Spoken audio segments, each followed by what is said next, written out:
नमस्ते। अक्सर हम सब पर होम लोन जैसे किसी लंबे कर्ज का बोझ होता है ना? पर क्या हो अगर कोई ये कहे कि इस बोझ को आधा किया जा सकता है? आज हम एक ऐसे ही सरल तरीके पर बात करेंगे जिससे 25 साल का लोन 10 से 12 साल में ही चुकाया जा सकता है। चलिए शुरू करते हैं। तो सबसे बड़ा सवाल यही उठता है कि क्या ये सच में मुमकिन है। सुनने में तो थोड़ा मुश्किल लगता है, राइट? लेकिन इसका जवाब है हाँ, बिल्कुल हो सकता है। और इसके लिए किसी बड़े फाइनेंशियल रिस्क की नहीं, बल्कि सिर्फ एक समझदारी भरे तरीके और थोड़े से अनुशासन की जरूरत है। सबसे पहले चलिए उस भ्रम को तोड़ते हैं जिसमें ज्यादातर लोग फंस जाते हैं। हमें लगता है कि हम हर महीने ईएमआई भरकर अपना लोन चुका रहे हैं, लेकिन असलियत खासकर शुरुआती सालों में कुछ और ही होती है। इसे ठीक से समझने के लिए हम एक उदाहरण लेते हैं जो पूरे विश्लेषण में हमारा साथ देगा।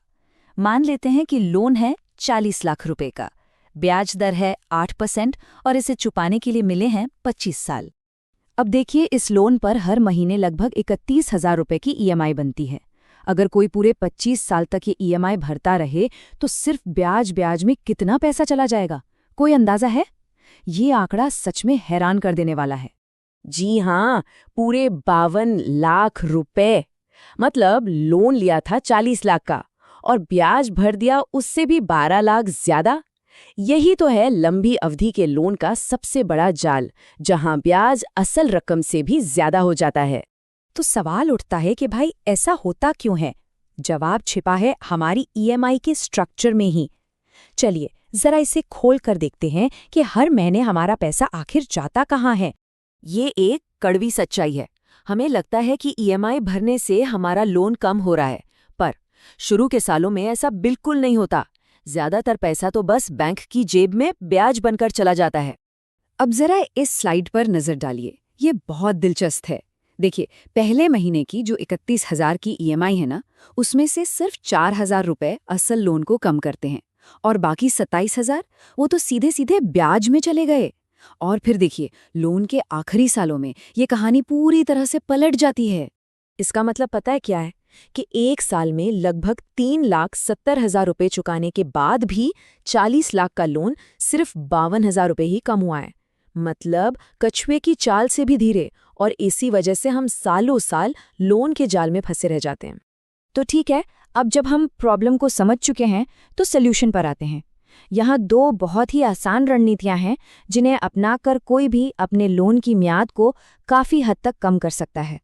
ये दो तरीके हैं। पहला, हर साल के आखिर में बस एक एक्स्ट्रा ईएमआई भर दीजिए, और दूसरा, हर साल अपनी ईएमआई की रकम में सिर्फ 5% की बढ़ोतरी कर दीजिए। सुनने में बहुत छोटे कदम लगते हैं ना, पर यकीन मानिए इनका असर बहुत बड़ा है। पहली स्ट्रैटेजी के पीछे का लॉजिक बहुत सिंपल है। जब भी कोई एक्स्ट्रा ईएमआई भरी जाती है तो वो पैसा सीधा प्रिंसिपल अमाउंट यानी मूलधन को कम करता है, और जैसा हमने देखा, शुरू के सालों में मूलधन को कम करना ही सबसे ज्यादा फायदेमंद है। और इसका नतीजा जरा देखिए, सिर्फ ये एक छोटा सा बदलाव करने से 25 साल का लोन 20 साल में ही खत्म, और ब्याज में सीधे सीधे 12 लाख रुपए की बचत। ये तो कमाल है। अब आते हैं दूसरी रणनीति पर। हर साल ईएमआई में सिर्फ 5% की बढ़ोतरी। ये इंक्रीमेंट सैलरी बढ़ने के साथ साथ बहुत आसानी से मैनेज हो जाता है, लेकिन इसका जो कंपाउंडिंग इफेक्ट है ना, वो जबरदस्त है। और ये स्लाइड इसका सबूत है।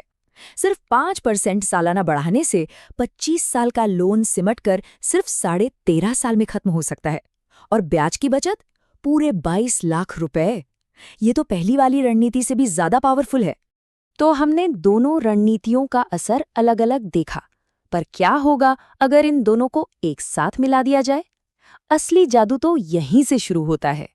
ये टेबल सारी कहानी साफ कर देती है।